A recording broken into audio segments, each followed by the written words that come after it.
ONG reconnue d'intérêt général et qui s'est implantée en Moselle également. Notre invité nous en parle.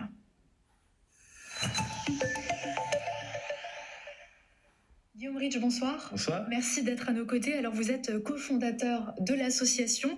Quelles sont les missions, ou tout du moins les objectifs que vous vous êtes mis à la création de cette association ?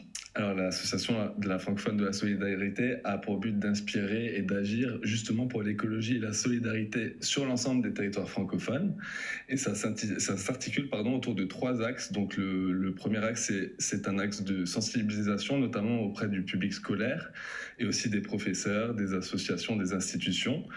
Il y a l'axe culturel aussi, notamment autour du travail de notre parrain Yann Arthus Bertrand, notamment en faisant des projections débats, des ateliers, photographe, réalisateur très engagé. Tout à fait, donc on programme un peu son travail sur les différents territoires, on accompagne la création de lieux culturels, on réalise une web-série, donc il y a tout un tas d'activités. Et enfin, il y a des activités de terrain, donc chaque week-end avec la population, on dépollue, on distribue des repas, on plante des arbres endémiques, on fait plein de choses comme ça avec la population.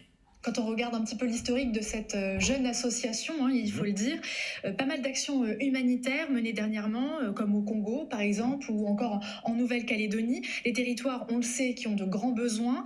Pour quelles raisons alors s'implanter en Moselle ? On peut faire de l'humanitaire localement ?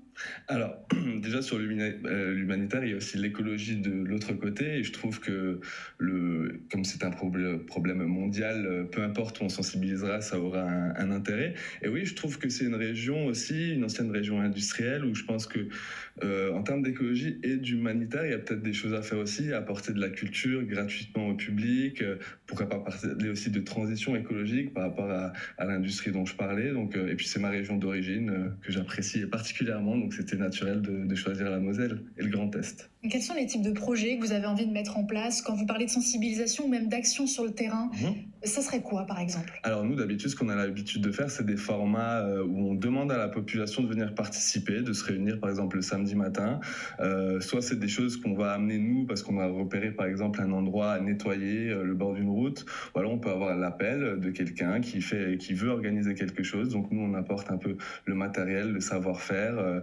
Donc, c'est entre ces deux. Ça peut aussi venir directement de la population. Et c'est pour ça que tout ce qu'on fait est participatif et gratuit. Quand vous vous déplacez à travers le monde, vous allez sur les territoires francophones, d'où le nom de l'association, sans barrière de la langue. Est-ce qu'on a une meilleure solidarité ? Bien sûr, c'est aussi pour ça qu'on a choisi cet angle-là, c'est pour faciliter forcément les échanges.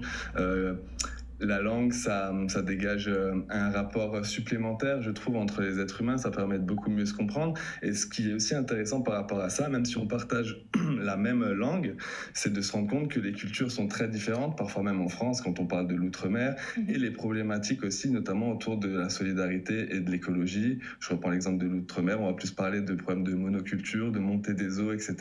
Des choses qu'on n'entend pas forcément ici ou dans d'autres endroits. Donc c'est ce rapport de comparaison et de voir tout ce qui peut se passer en bien et en moins bien sur les territoires francophones. L'idée, c'est aussi de pouvoir intégrer un projet sur une longue durée. C'est pas juste le temps où les bénévoles de l'association sont sur place, après les locaux s'en emparent et puis le pérennisent. Justement, si on souhaite être bénévole localement, le devenir sur le territoire, comment ça se passe ? Alors ça se passe en nous contactant. Alors soit on va venir sur les réseaux proposer différentes activités avec des dates déjà définies, donc on peut simplement venir y participer.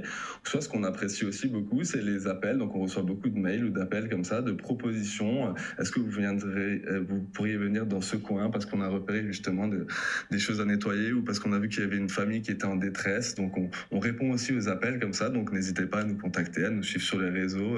On est très réactifs là-dessus.